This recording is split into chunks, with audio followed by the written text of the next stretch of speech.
is all I ever knew. It's my time, hit these rhymes, enjoy this lyrical view. Going head first like a shirt, it's just what I'ma do. It's automatic, no manual, tune in, don't change the channel. Another episode of Good Talk Podcast. Hey man, you gotta stop, man.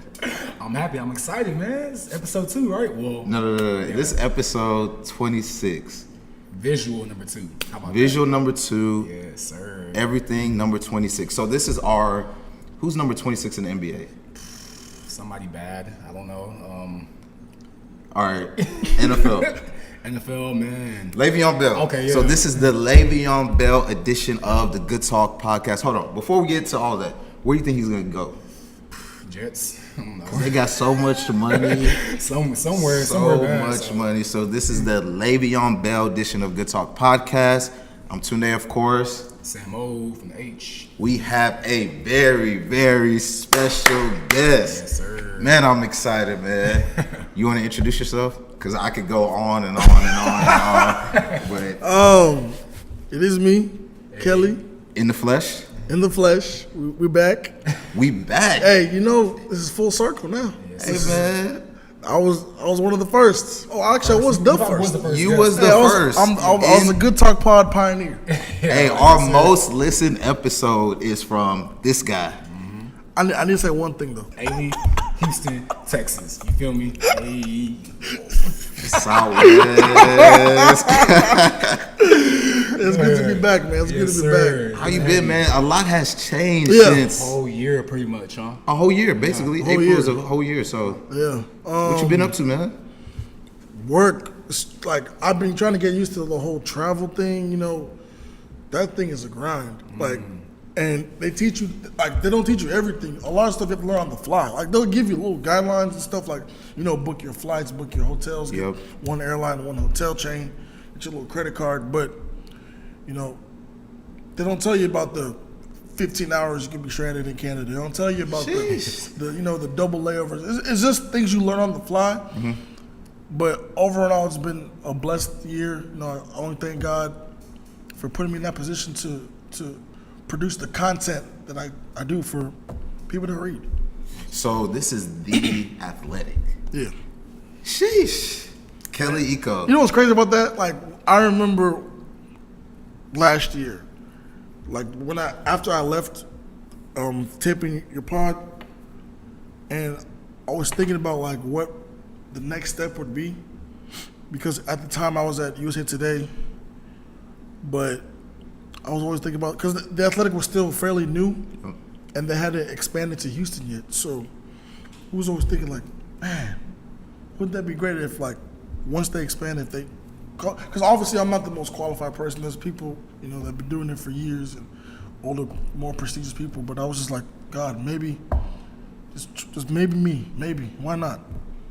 And lo and behold. You do it, right? So let's go over the journey. Like you did say, you were at USA Today. Well, before that, I was Before that- interning at ESPN Houston, the radio station, and how that started, just Twitter. You know, see, Twitter is a powerful tool, man. Like Facts. You can look at other people's conversations. You can just find anything you want to find. So I found somebody that was from Houston, because I had no idea that Houston had an ESPN station. Yeah. So we're talking. This Nick, the producer, and he put me in contact with the program director, John Lee, and I was going to Orlando for a trip with my mom and my sister at the time. But I told him that when I got back, he said that when I come back, I could come take a tour, you know, the facilities, whatever. They couldn't pay me, but at least it was some exposure. I had my feet inside, you know? So once I did that, you know, I come to the station, I meet everybody. It's a radio station, so everyone's doing radio stuff. Like there's producers, there's sound engineers, but that wasn't what I wanted to do, because they actually had interns there doing that, like, show stuff. So I was like, what other departments are there besides, you know, the radio stuff? And they said, okay, here's Josh, a social media guy. You know, he can walk you through some of the stuff that they do behind the scenes, you know, like recaps and show summaries and, you know, just social media pushing SEO, like pushing that content. And I said, okay.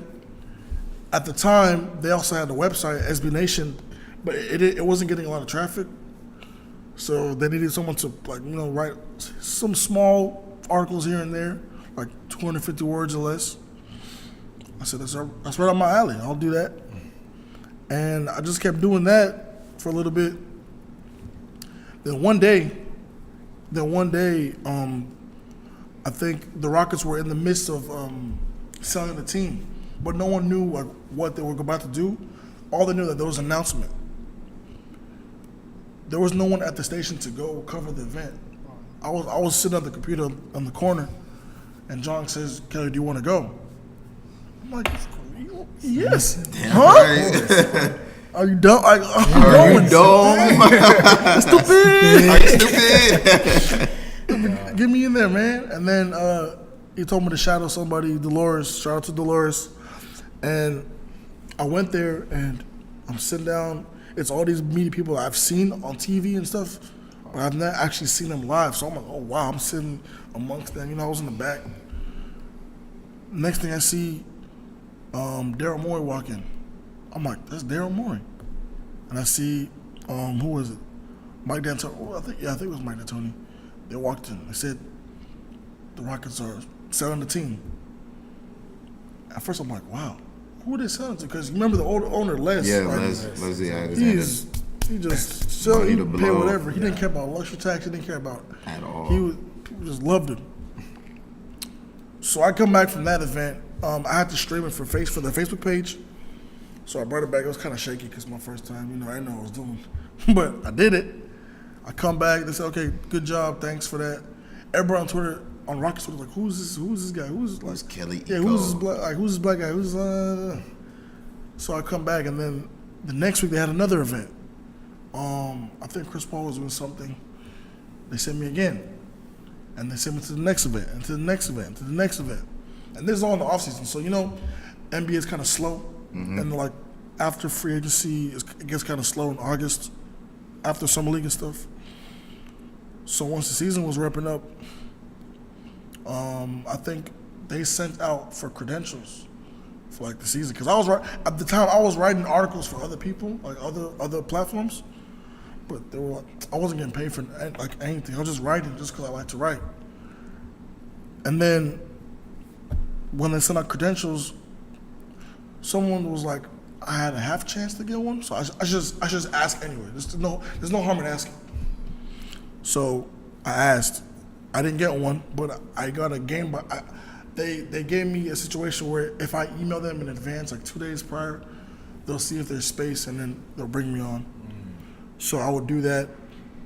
They would seat me way high in the press box. I didn't care as long as I was in the building, you know, because you're all going to be in the locker room. You're all going to see the same people and talk to the same people. And then I just kind of started from that. And once the season started, you know, just getting my feet in, trying to build relationships in the organization, people in the media, however way I can, you know.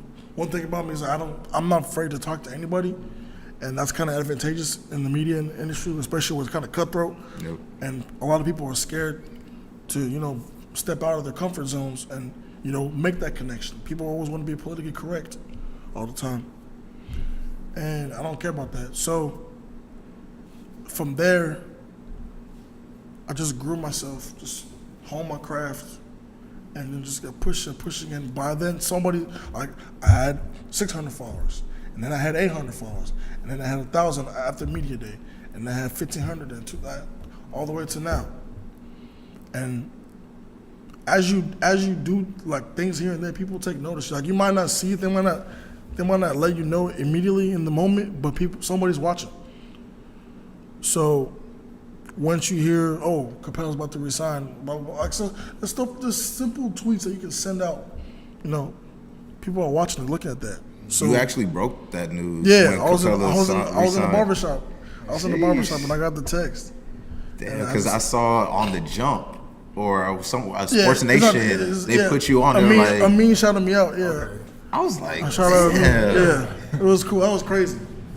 And people were like, "Oh my God, bro, what's going on? And I'm like, hey, I had no idea it was gonna be that big. So was that moment where you realized, Mama, I made it, like that? I'm there. The minute like, I heard my name on the TV, I was like, huh? Like somebody's giving me, cause you know, Woj and Shams are like the guys, the head honchos and stuff. So for them to actually give me credit was crazy. And you know, Amin always showing love. So shout out Amin. And then I just got my mentors. You know, Stephen A, Chris Haynes. Oh, they actually like mentor you? Mark Smith. Anytime I can call Chris Haynes whenever. Wow. Answer the phone.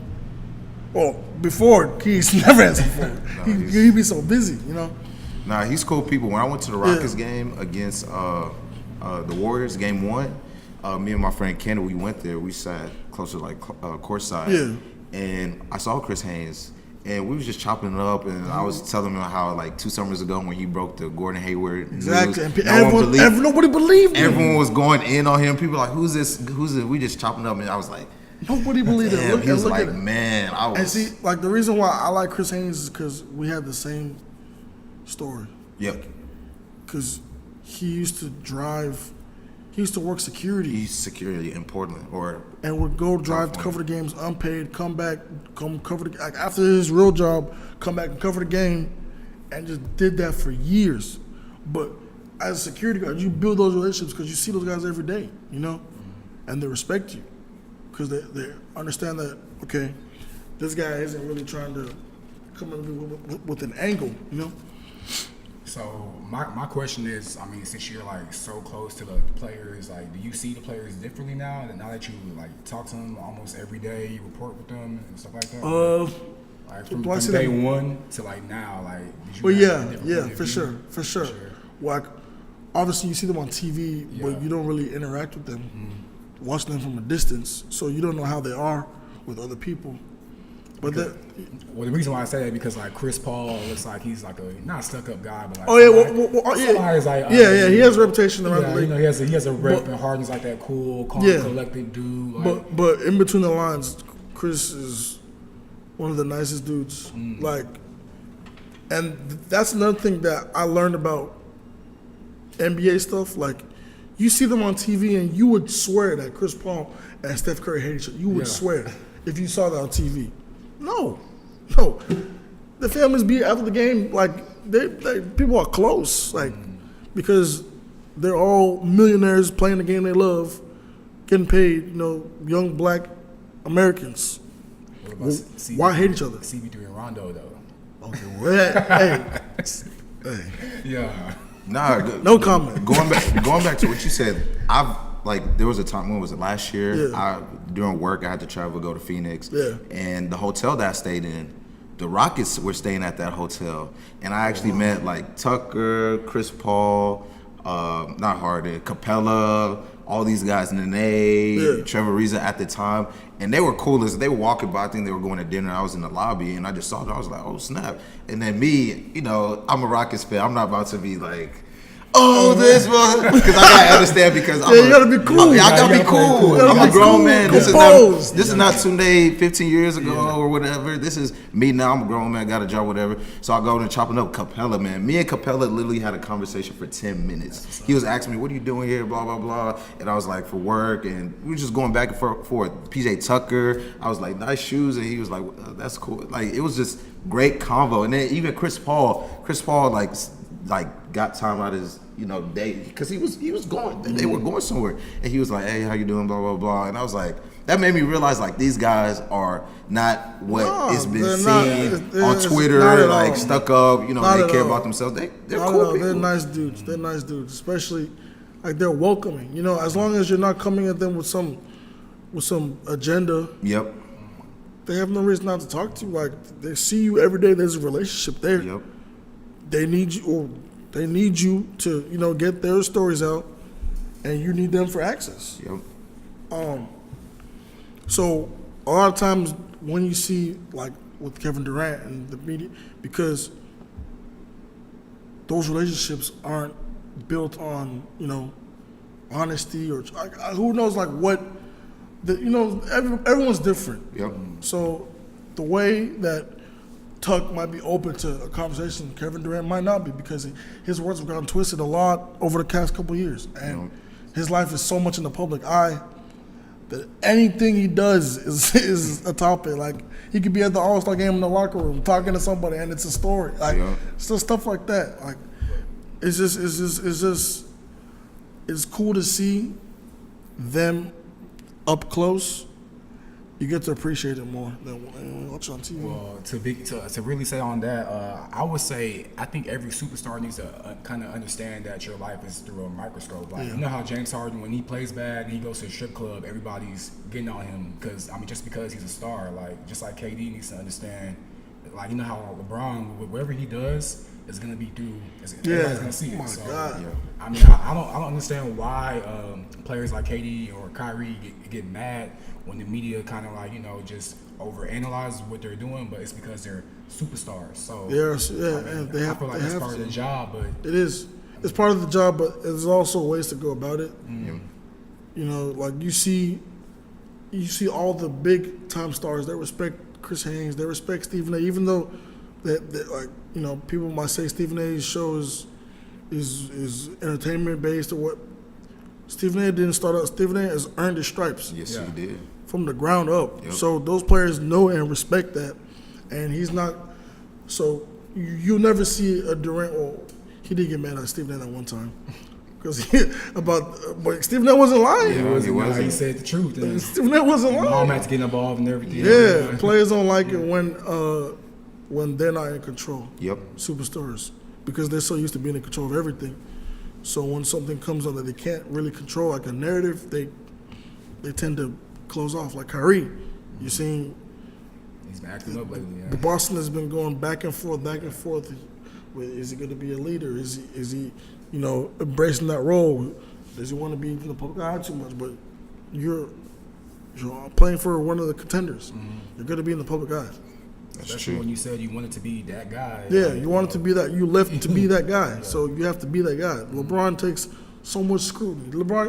There was the game where he passed Jordan. The story was about Rondo sitting on 2 seats down. Yeah, like that's crazy scrutiny. Like anything you do, they're gonna look at it.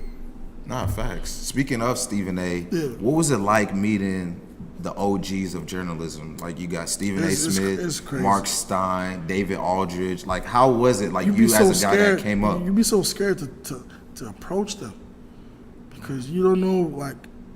Wow, Stephen A. Smith is like 2 feet from me, and when they walk in rooms, you can see that those people command respect. Yeah. Stephen A. walk in the building, and everybody's turning. He's a celebrity. Yeah, he's a legend. And Mark Spears, people that put in decades of work. Chris Haynes, like once they walk in Aldridge, like those people, once you see them, you have to tip your hat, but. Once you approach them, they're just like regular. They're just regular people. They have lives. They have kids that they want to get back to. They have their own passions. They're just doing their job, and they're not people that will shun your way. They're always going to give advice because they want to see young black people come up. They want to see young professionals come up because they're not going to be doing it forever. So there's a whole generation, our generation. That's gonna come into that space eventually. They still gonna love the game of basketball, and they're gonna want stories to be told. So, what better way to do that than to impart knowledge on us coming up? Yeah, because you see guys like you, even people like Taylor Rooks, and these young people that are like the new coming. Like it's their style, like Stephen A., David Aldridge. They were, the OGs, so their style was a lot different from you guys that are young and energetic and are really y'all really have a different connection with the players and the coaches than the OGs. So how is that understanding that, okay, I can't be acting the same way as like these guys, Stephen A., David Aldridge. I got to be essentially a different person, a different. Yeah. It's something that you have to deal with pretty quickly because like you said, the older guys, they were more pen to paper. Stephen A. was one of the few that successfully crossed over to in front of the camera. But now you see the Taylor Rooks and the Ross Golds. Everyone is in front of the camera. And when it comes to those players, a lot of times it's easier to connect with those that are around the same age. You know, the one like the '90s babies. You know, especially this is why I would say people that are coming up in the game in the media, like if you're covering a team, you don't have to go out. You don't have to force yourself to build relationships with the older. You should know them and stuff. You should be focused on the young guys, the guys that are coming up with you. Next 10 years, 15 years, those are going to be the stars. You have to lay your foundation early. So when you see Trae Young, when you see whoever's coming up next year, Zion and them. Oh, yeah. Those are the guys you should be talking to. Those are the guys you should be, hey, how you doing? This how you going? How's the season going? Like they will respect you more because those guys also watch the superstars of the league too because they're all in the same league. Yeah. But you come into them, take the time. That's what I do. Like I go to the rookies. I go to the younger because those guys are gonna be around with you. You know, like LeBron. Them next 5 years, LeBron's gonna be at the league. I'm telling you, you watch in the media, bro. Yeah. The next 5 years, means it's gonna be totally different. Oh yeah, for sure. It's gonna be totally different because a lot of people's coverage is about LeBron and LeBron based. It's gonna be so different. It's gonna be so different. Like they're trying to find like the new LeBron, pretty much. Oh my God, they've been forcing that agenda for how many? They're forcing it. Yeah, they're forcing it. It was Ben Simmons. It was Giannis. Now it's Ben. Kawhi, now it's Zion. okay. Yeah, I remember one year they said it was Kawhi. Oh my God, it was Kawhi one year.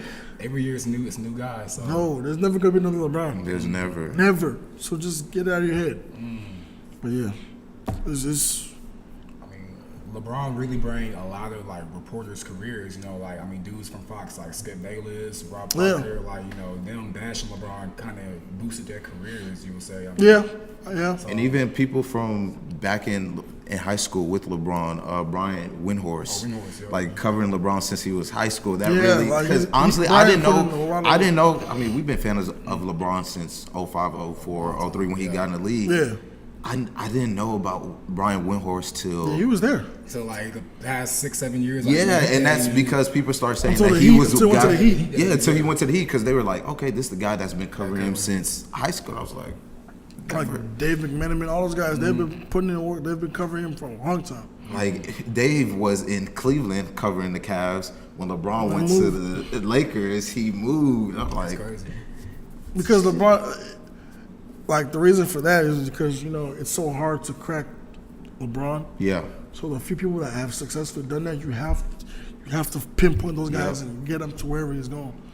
Because it's hard. Like it's a lot of players like that. They have shells like you can't crack. It's something you gotta learn. Nah, facts. Hey, I gotta go over something real quick. Yeah. NBA TV, it's all over Twitter, Instagram. Your NBA TV, mind you, this is not your first. You've been on NBA TV multiple times. Yeah.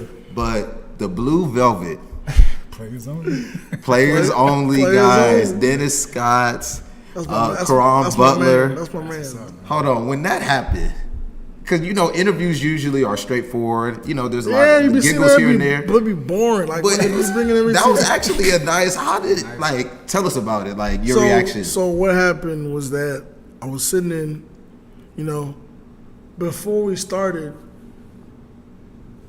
I think someone said, is that a velvet jacket? I'm like, yep. Okay, I see what you're doing. And then when we started rolling, just went right off the cuff. And I had no idea. I've heard that Biggie thing before. Like my mentor Joel Blank, this is my voice, this is my tonsils. I got huge tonsils. But once he said that Biggie, I was just, oh my God, it was crazy. And it was funny because like it's all love. I seen him in Toronto. He saw me. He was like, "What's up, Biggie?" And that's Dennis Scott. And Dennis Scott, you would like 3 weeks ago. I had never talked to Dennis Scott in my life, so. I don't know. It's all a blessing. You gotta roll with it. Because hey, like it made me much more visible That day after I did that interview, because it was in Oakland, right? Mm-hmm. I'm walking down the hallway. Andre Iguodala gonna tap me and say, "What's up, Biggie?" I'm like, how did you? How? There's no way you saw it that fast. There's no way. I'm telling you, social media is crazy. Like, clip just go like that, and that's what it is. So I have a question. Since me and Tune are big Rockets fans, I would want to know who's your favorite person to just interview or just talk to, pretty much, on the team right now. It could be the coach too, because D'Antoni sometimes. Mike D'Antoni is fantastic. My God, Mike D'Antoni he always keeps it real. Yeah. He's very personal. He call you by your name. He always, tells you he's funny. He's a fun-loving guy. On the team, who I said was the funnest to talk to, I talk to Nene every day. Really? Yeah, just about life. It don't even be on any interview type stuff, because he's had so much. He's seen so much in the league, and he's been through so much. So I just talked to him. I used to talk to Carmelo a lot before he left. Oh wow. Carmelo is one of the most well respected. He's so he'll talk to you. He'll come and do, how players. Oh my God, the media again. Carmelo will talk to you for 10, 15 minutes in a media session, just talking. That was one of the saddest. After he left, that bummed me out, because it was just good to talk to. It wasn't even on any coverage, because it didn't work out. But I don't know. I still feel like he could have still been around. He could have been around doing something. Well, what happened was just they fell down early. They had to make a move, and that's the easiest move to make with least resistance. So was it because of minutes, or was it because it's a number of things. Whenever they talked to him in the summer, he had the idea of, okay, I'm going to come in, I'm going to be the 6th, 7th man, I'm going to get this many minutes, I'm going to have this role. Once the season started, young Gary Clark, he was hooping. Yeah. Yep. He's on a two-way at the time. He fits the 3-and-D mold that they strive for. So now the conversation becomes, okay, we don't want to disrespect Carmelo. We don't want to have a 10-time All-Star losing minutes, getting DMPs to a two-way guy. We already had an agreement, if things don't work out, we can both amicably split ways. No hard feelings. So they approached him, hey, this is what's going on. We kind of suck right now. Well, you can stay, because they said he could stay. But just know that if you do stay, your role is going to be severely reduced. So, out of respect for you and your career, you're free to go. Sheesh. Yeah. So. And this is when the Rockets were struggling. They were below 10 and 15. 10 and 15, 11 and 14. But also, this was way before the defensive coach came back from retirement too, right? Can we blame Carmelo? Yeah. So piggyback on that. Yeah. When the Rockets finally signed Melo after a year and a half, whatever, he retired. And then when Melo leaves, he comes back. Yeah. On the Good Talk podcast, Kelly Iko, please explain to us the situation. What is that, man? So I wrote about this, and when I wrote about it, it was not met with happy. Here's what it is. Breaking news. I mean, it's not bad. But when Carmelo was a rookie in Denver, his head coach was Jeff Bzdelik. Yep. Carmelo, think about this. You're a dude coming out of Syracuse. You've always been the man. Won a national championship. Now you're playing for a coach who doesn't take no nonsense from anybody. At all. And is telling you to play deep. And he benched you. He got benched. It was so bad. The situation was so bad. They had to bring in a GM. They had to bring in, I think it was Kiki at the time, Kiki Vandeweghe. Yep. had to come in and be a mediator. It was not gonna. And from then on, it was him or me. And you know how. Of course. You seen what Jerry Sloan and D. Williams. You seen it never works. Coach will never win that battle At all. So it was confusing to me because once they signed Carmelo, they was all in the Bahamas. Together. Yeah. Like Jeff Bezos was there, and then he just retired. So I don't know. I mean, he came back when he was gone. I mean, I don't know. I mean, so sometimes it's not a bad thing when two people just don't work well together. It's not a bad thing.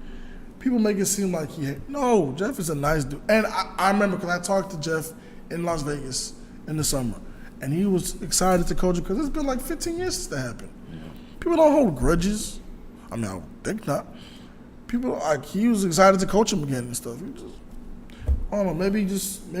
Maybe somewhere in the Bahamas they figured, it's not really gonna work. Or Jeff was like, do I really want to do this and go through this stress, even if I don't know what's gonna happen?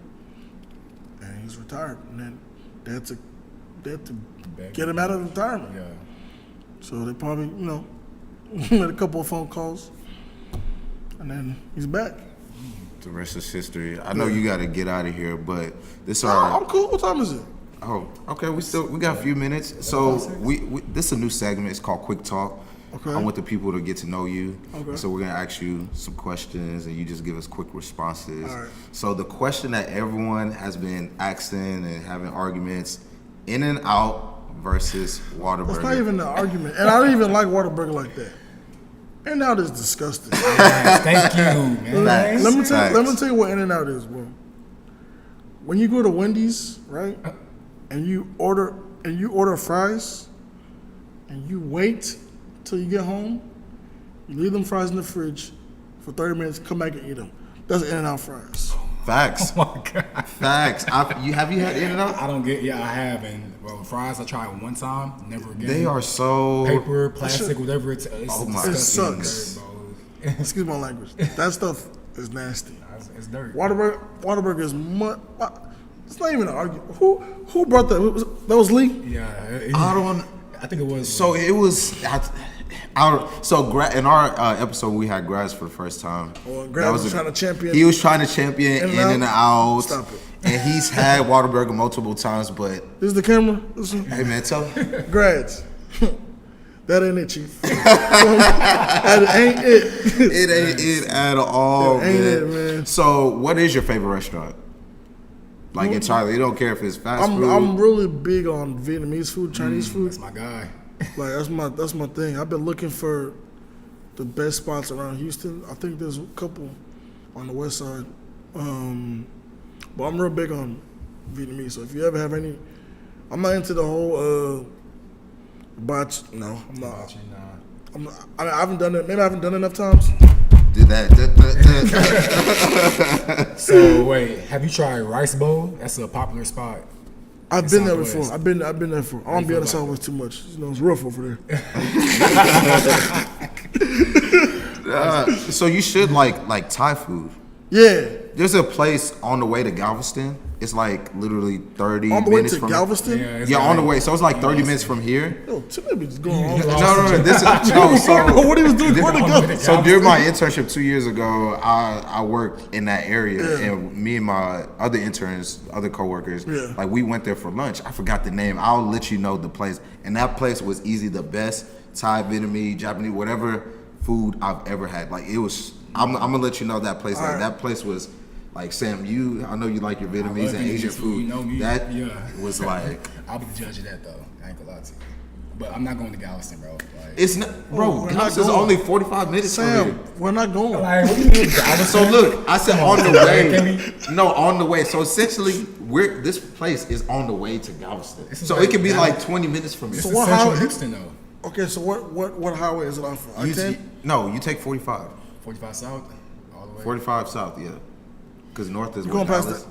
Yeah, Oh. south. Yeah, like we're right here. I don't want to tell people our location, but we're close to. We're Central Houston. Yeah, right we're now. Central Houston, so we're close. Okay. If you know any like spots to go to on the way towards Galveston, then Hey, if you ever been to Nom Nom, like NOM, yeah, Nom it's on Eldridge. Oh my God, that place go crazy. That dragon fried rice, come on. Dragon fried rice. Hey man. Okay, so another question that's always a debate. Yeah. MJ, LeBron. I hate this debate. I don't like this debate either. Yeah.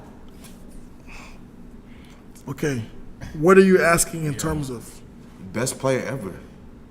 Well, if you're gonna play, I mean, LeBron's still playing. If but you're gonna say best player ever, you cannot not say MJ. MJ is a two-way phenomenon.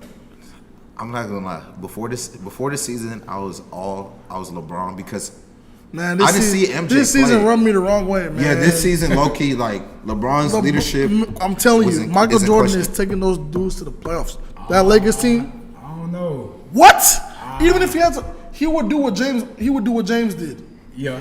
Even if you have to average 40. But mind you, Jordan was doing what James was doing, but wasn't winning games. James is actually winning at the same time. But too. look, if Michael Jordan had, well, granted those guys were injured also. Yeah. But the way I see it, if Michael Jordan had Brandon Ingram, Kuzma, he would average 40 and say, "I just need y'all to give me 65." Out of 8 of you, 65. That's probably I got true. everything else.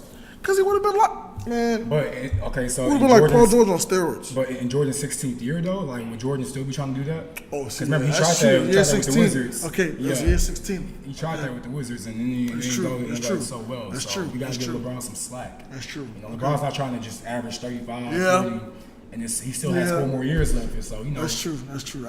I have to give LeBron props for his conditioning. you know, he tries, man. Have But y'all argued Zion and RJ? I'm taking Zion. No, I'm taking Zion. RJ's game, it looks very Andrew Wiggins-ish. I mean, but Andrew Wiggins was. I know that's your guy, man, but you Wait, gotta you relax, said man. RJ is Andrew Wiggins? No. What I'm saying is like, He has I'm not the saying like the package. game, like it's okay. I'm saying like he has it. Like you see, like okay, he has that talent, but you like, How about man, Zion? it's just not. No, Zion, I think is gonna be special.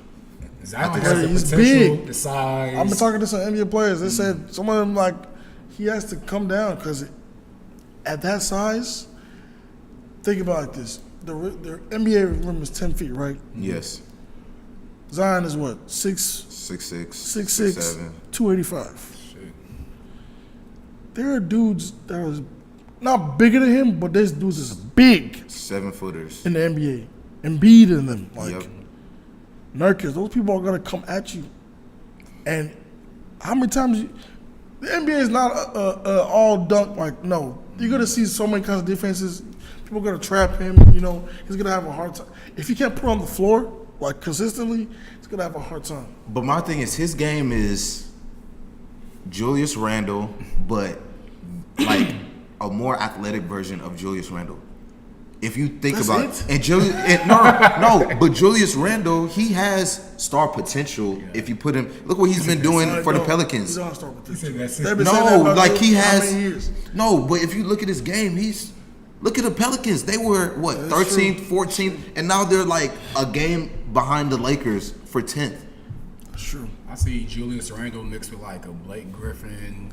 Like I say his star potential is as high as Blake Griffin, but I don't want to say he'll be like the next Braun or next, They KD. already crowned this man the next LeBron. Yeah, I can't say that. I Man mean, can't shoot. he's gonna be an all-star. He's gonna be great. He's gonna be good. He's gonna be great. I don't see top 5 NBA player in the next 10 years. I mean, I don't know. Maybe I'm just. RJ is smooth, man. He can RJ is score. complete. He has a complete He can score package, from you know, anywhere. he He can can read the score. defense. He knows how to distribute for his teammates.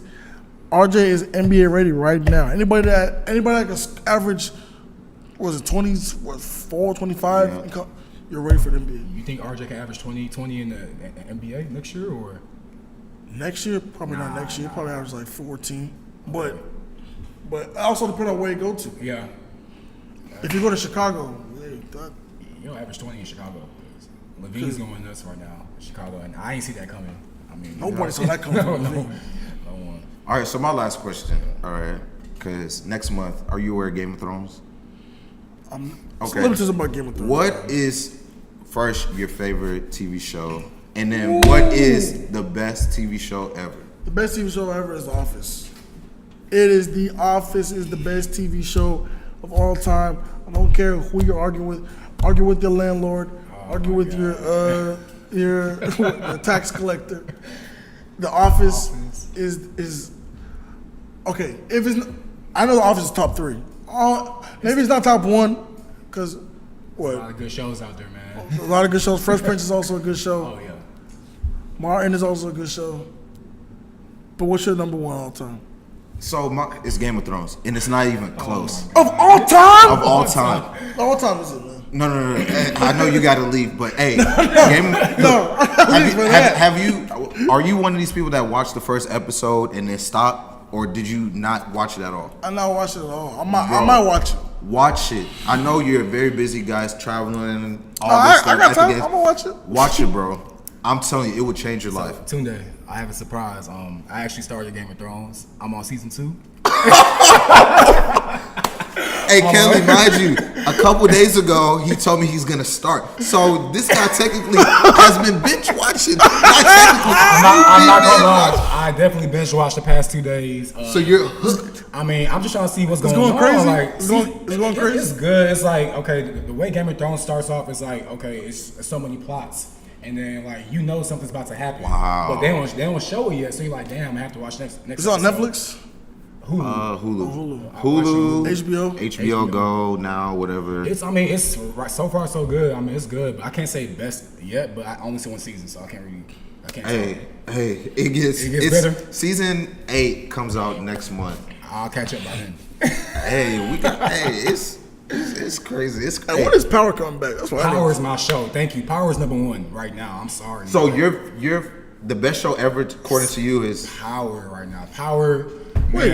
Adios. I ain't gonna lie to y'all, talk about binge watching. Like, I started Power like 2 summers ago, and I caught up in the same month. Like, Power was crazy. Power. Hey, everybody be going crazy about Power. You can relate to Power too. Like, Okay. Power, What does that have to do? I mean, Game of Thrones is cool and all, but sometimes they be talking that Dungeons and Dragons stuff too much. I'm like, okay, like, that's what the show is based on.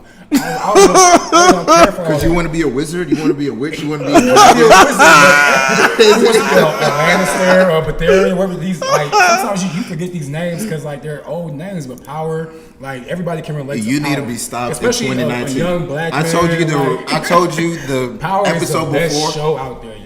Like, Sam is not well. Clearly, you had a lot of Hennessy last night. A lot of. I kind of gave up on alcohol. Oh my I don't drink 'cause as much. I think something's in your head. I don't drink as much. Oh my goodness! But hey, hey, Kelly, watch Game of Thrones, and I'm telling you, Okay, I'm watching. when you watch it, come back to this, and we're gonna have you on this episode again, and that episode will be Kelly Game of Thrones. All right. Okay. Let's do it. Hey, let's do it. What do you have going on coming up? Any articles? Any? Yeah, I got some. I'm doing a oral history of James Harden's Florida. The Florida. Florida game. Yeah, I'm doing something on that. I got some on the Warriors next week. Some background history on that. There's a lot of stuff on that a lot of people don't know. Okay. The Western Conference Finals, a lot of people don't know what was really going on. Okay. Some stuff about that. And then here and there. Because playoffs is around the corner. Hey. Wait, with that being said, so how far do you think the Rockets can really honestly go? Like, If they're playing how they're playing right now, they're playing right back to where they were last year. Yep. And now they know exactly how to beat the Warriors. Yeah. Exactly. They have their number. Facts. And the difference this year is, whereas last year they relied on lengthy defenders, now they have disruptors. They have Yes. Austin Rivers. They have Iman Yes. Shumpert. Yes. People that are PJ wanting to Tucker. run. People that want to run in between the screens and Gates. Because if you've seen Austin Rivers guard Steph this year, it's been amazing. Scrappy player. JJ Redick last night was 1 for 11. Him and Shumpert is just making life difficult. That's why I call them disruptors, not defenders. They want to get in your face. Facts. Like, you know that guy from the Sixers, TJ McConnell? Yes. He's also a disruptor. Like, he'll try and get you off your game a little bit, but Rivers and Shumpert, those guys, key pickups. Key pickups. I just think they should be right back where they are. because they're playing the best basketball at the right time right And now. now Harden's playing his best basketball too. Yeah. Do you think that will transition into the playoffs as well? Because everybody swears that he's just going to drop Man. off. This guy swears. That's he can't- that's actually been a really narrative that they've pushed for years. It's actually not true. Thank you. It's, Tell this guy. the usage goes down a little bit, but the only year I can say he ran out of gas was 2016, Spurs. and he had a concussion in Game 6. So You heard it he here ran out of first. gas. Remember the year before that, 2015, against the Warriors the first time, but they were overwhelmed. 13 turnovers in Game 5. They was overwhelmed. 2015. I mean, Yeah, they weren't going to win that game. They was but overwhelmed. weren't gonna win No, that they was series. overwhelmed. No, they was overwhelmed back then. Jason But Terry, now, yeah, the lineup they were playing was crazy. Corey Brewer, come on. We weren't Terry gonna win was that series. starting. We weren't gonna win that T. series. Jones was Terry Jones was starting, right? Yes, he was. Well, no. Demo was the reason why we lost, right? Because he didn't. Man, we'll talk about this another day, man. Another day. Where can the people follow you that haven't been following you already? Kelly Iko, NBA, Twitter, Instagram is the same thing. Mr. Verified. Hey, thank God. Sheesh. Blue check Blue boys. check boys, all right? Oh, you Blue stupid. check Give me that check, man. Hey man, we appreciate you for coming on the Appreciate you for having me, podcast. man. This will probably eclipse It's like the first episode, Black which is the Table. most listened episode of Good Talk Podcast. No, let them know. Kelly Iko. We gotta come Good guys. again, man, for real, for real. Nah, I told him come. like Game of Thrones. When you watch it, come back and give your thoughts. Like we'll have an episode on Kelly's thoughts on Game of Thrones. I'm gonna watch it. And I actually chimed in myself. You know, I'm watching the show now, so Yeah, don't forget I Sam know O. you'll be happy to hear my A couple opinion. days ago, bro, like a season's what, 10 episodes? Yeah, it's real quick though. How long is It's it? an hour. It's not really 1 hour? Yo, Sam been in the house. Yeah, I ain't gonna lie, it was me and my girlfriend. We were binge watching it. You know, I was in Dallas this past week. Oh, those so- are weird flex. Yeah, you know. Okay. Hey man, Kelly Iko, man, appreciate you for Appreciate coming. Appreciate you for You having got me. a man. freestyle or whatever? Because I know you've been. Shit, I Man, you good. You good. Hey, Thank drop y'all a beat. for listening. Drop a beat. Huh? Let me eat. Drop a beat. Yeah. It's Good Talk Podcast. See you next week. Yeah. One more time. We about to shine. Yeah. Got Kelly Iko and he about to drop them down. Yeah. Like CP3. Yeah. Like I said, we'll see you next week. Hey. And that's a wrap. That's the beat. Yo. Hey. If I see Thank y'all for listening. Till next time, good talk. Good talk, good Oh talk. shit.